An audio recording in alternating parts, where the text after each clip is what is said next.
Hello, everyone. Ron here from L.T.L Tutoring Central. Well, me and my shadow.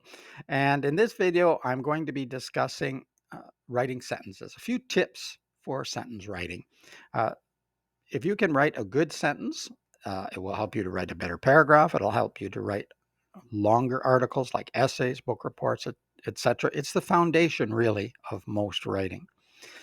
So, just a few tips. The sentence structure. You want to make sure that you keep the subject and the verb, or the subject and the predicate, relatively close together. So, you don't want really long phrases or clauses or appositives interfering with the subject and verb. So, try to tighten that up, make it more concise by removing any long phrases. Sometimes they can be useful. So I'm not saying don't do it at all. But if they're too long, you might adjust it. Sometimes the appositive, for example, can come at the beginning or the end or the clause rather than in the middle. Sentence length. Try to keep your sentences less than 20 words. Now, there is no magic number. An excellent writer or author can write quite long sentences and they hold together well and they make sense and they're easy to read. But for most writers, less than 20 is a good guide. And remember, even though the sentence, a really long sentence, might be well written, you have all different kinds of readers, and not all readers are able to handle such long sentences.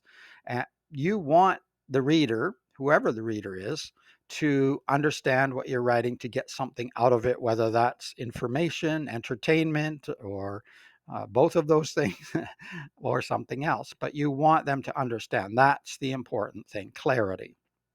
So being more concise is helpful. Write in the active voice. The active voice is when the subject is performing the action, and the passive voice, it flips it the other way around. And occasionally a passive sentence is fine, but generally write in the active voice. It makes your sentences shorter. We just talked about that. It makes them more effective, makes them much more powerful, generally speaking. An example of two sentences: the merits of the proposal are being debated by the group. That's a passive sentence. And the turning it into an active sentence to say the same thing: the group is debating the merits of the proposal. That one is more powerful, and it's also shorter. Now, this example, uh, neither sentence is really long, but the passive one has 11 words and the active has 9. In some cases, the difference will be much greater, and some people like writing in passive because it makes their writing much longer. They get a extra word count. But if you have a lot of passive sentences, it makes the writing, if not incoherent, definitely less clear than it could be and less effective. Use parallel structures in your writing when you're writing sentences. And I'll just give some examples because it's easier to understand with an example. So Sammy loves to fish, boxing, and swimming in the lake. We don't have parallel structure in this sentence, but we do in this one. Sammy loves fishing, boxing, and swimming in the lake. So now you can hear the difference probably. And if you want to see a difference, you can go check out the blog because there's text there. I didn't do text in this particular video. So the first one had two fish, boxing, and swimming, and the second one had fishing, boxing, swimming. So all the structures are the same or similar, and it makes the sentence easier to read and much clearer to understand. Another example would be Tara not only likes to cook, but also knitting. Tara not only likes to cook, but also she likes to knit. You could do it that way, have a compound sentence. Or you could say Tara not only likes to cook, but also to knit. And now we have to cook, to knit. So we have parallel structures. There are lots of other phrases and clauses that you need to watch out for, but the basic idea is within one sentence, try to keep the structures the same.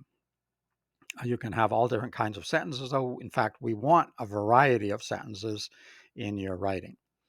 Now, edit. Always, always edit. Proofread and edit your work. This is a step a lot of people forget, and or don't necessarily forget, they just don't bother. And so you don't want to leave that out. And of course, you will be checking for spelling and basic sentence structure, things like that that you already know.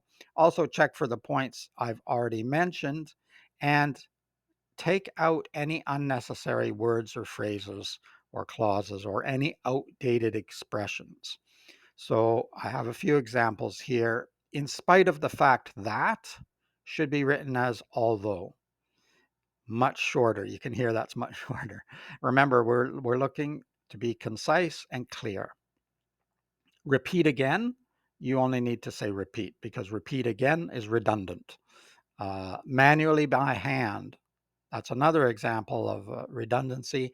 If you're doing something manually, we already know you're doing it by hand. So there's no need to say manually by hand. Manually means by hand. So we're just repeating ourselves. Be tough in your editing and proofreading. Proofreading is just looking through, looking for mistakes. So sometimes I have students say, yes, I proofread my work. Well, yes, but did you edit? Did you change anything? And I've even watched them. They read through their work, but they change nothing or maybe one or two things. It's like the idea is that when you find the mistakes, you fix them and you repair and you make better. And they might not even be actually mistakes. It's just that the quality could be better. So you make improvement. All right, that's just a few tips. There's lots more to think about when you're writing. But again, you don't have to think about everything at once. And when you're doing your first draft, you really should be thinking about the content and what you want to get down on paper or on the computer screen. You don't want to stop every sentence or every word, especially, and think constantly about punctuation and word choice and structure because that will stall you and you'll never get anything written. You need to write and then you need to work on it and do more than one draft to get to that draft, that final quality draft that you want. If you are interested in personalized lessons, or my online lessons. You can check out the website. You can always get in touch with me through email. There will be links below, and I can help you out. I offer a free information meeting, and we can meet online, or if you're local, we can meet in person to discuss your needs. There's no obligation. If you're not interested, you can move on. And if you are interested, we can talk about setting up something to help you in terms of your writing or your reading comprehension, and I even do some math. So let me know. It is Ron from L.T.L Tutoring Central. Until next time, keep learning, keep having fun. Bye bye for now.